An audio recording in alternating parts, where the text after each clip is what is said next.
We started already in 2011, the first trains to Duisburg. In the past, we run only trains to Germany. But this further development, it's not only connected Germany with China, but also other European countries. This is the opportunity of the China-Europe Railway Express.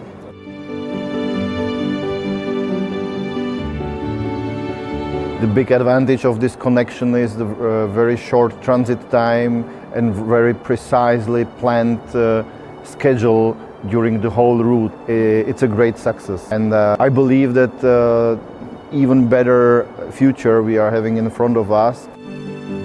It's a really good project because we see more and more cargo sending from China to Europe and from Europe to China. We see that many cars factories now choose a railway service, not a shipping line.